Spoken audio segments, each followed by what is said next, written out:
Welcome to the video. This is another mixed media do-it-yourself project, and it's part of the miniature Wildflower Series. It's episode 18, making 1/12 scale daffodils using copy paper and floral wire. Suggested materials and supplies are shown throughout the video and listed below in the description box. These daffodil plants measure approximately 1 inch in diameter and 1 3/8 in height. I used 6 different color combinations. I tried using several different paper punches and then also tried to hand cut some of the paper. For this project, I decided to go with the EK Success punch. It's a scrapbook one and it's called Flowers and Flourish, and I just used the 6-petal flower. The diameter of the 6-petal punch is about 5/16 of an inch. To use paper punch just to get the flower, I flip it over so I can see where I'm putting the paper, and I just put it in that little section where the flower is. You could go ahead and just use regular paper and save the other pieces, but I just go ahead and use the corner where I need the flower, and I take a little punch. You'll need 1 6-petal punch for each flower. I use 4 colors for the flowers: a light orange, a bright yellow, white, and a light yellow. To make the center trumpet or cup shape, I am using a 1/4 inch diameter. It's like a 6-petal flower shape, or you could use a 1/4 inch circle.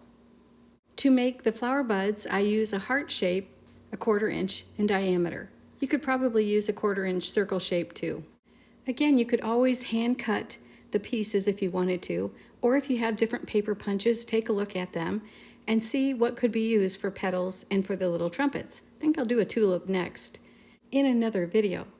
But I have the little splash punch that could be used for individual petals, or you could use a circle diameter and then trace the 6 petals and hand cut out with scissors or your craft knife. To get started, I start to punch out the flower shapes. Here are the 6-petal to trumpet cup combinations that I am using with the 4 different colors of 20-pound paper. And then here are 6 of the put together daffodils showing the combination. Here's the bright yellow with bright yellow center, the light yellow with the bright yellow center, light yellow with the light yellow center, the white with the light orange center, the white with the light yellow center, and the bright yellow with the light orange center. I do add some dark orange around the top of the trumpet cup later in the video. And here's an example of some new buds getting ready to bloom. Once the pieces are punched out, I need 2 for each flower, the 6-petal and the center trumpet cup. I take a stylus on a foam mat and I just go around and around in a circle until I make it into the little cup-like shape. Then I go over to the flower and just kind of gently press down on each of the petals. And then I will glue the little cup into the center of the 6-petal pieces. By taking the cup, and on the bottom of the cup I put a little bit of glue or a little dab, and then I place it into the center of the 6 petals upright, and then I leave it to dry. And do it for the rest of your petals and flowers. Make 5 to 8 flower pieces and 1 to 3 buds for each plant. To make the flower buds, I just take the heart and I roll it into a cylinder type shape with my fingers, in between my fingers. You may have to cut it later on, but that's how I get the shape.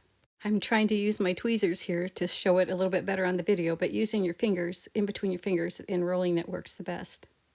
To make the flower stems, I am using 26 gauge floral wire that I paint green. I cut some in 1 inch pieces, but you can always adjust that for later on. To dry the flower stems, I've stuck them in a little piece of foam board. Wild versions of daffodils or narcissus are found in forest, woods, meadows, along waterways. They are often smaller with softer or muted colors compared to the hybrid daffodils. Each plant took me about 30 minutes or so to make. Adult assistance would be needed for younger persons. Next, I take the wire pieces. I use a jeweler's round edge pliers and just kind of put a curve on one end of the floral wire, as shown. Now I'm ready to glue the stem to the flower. First, I take the flower, I flip it upside down, Then I take the floral stem and I dab the curved end into a little bit of glue, and then I place that on the center of the back of the flower, and then I let it dry. For the buds, I glue a little dab to the stem wire, and then for the larger end of the rolled up shape, I just glue it to the edge. Repeat the gluing and the drying for the rest of the flowers and buds.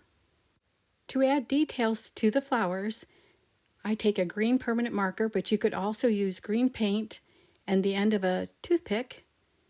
And in each of the center of the trumpet cup things, I just do a little circle of green. And take care to make sure that you get it right in the center and you don't accidentally get along the edge of the little cups. For the bright yellow with the light orange center, I take an orange permanent marker and I just, right along the edges of the cup, just gently tap the orange color around the edges. You could probably also use orange paint.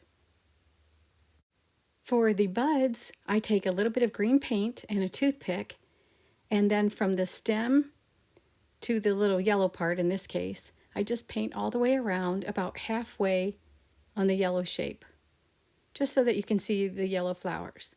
Now, if you're going to make the little buds just coming out of the ground, that it's in the far background there, just paint the whole thing green or make them green to start off with.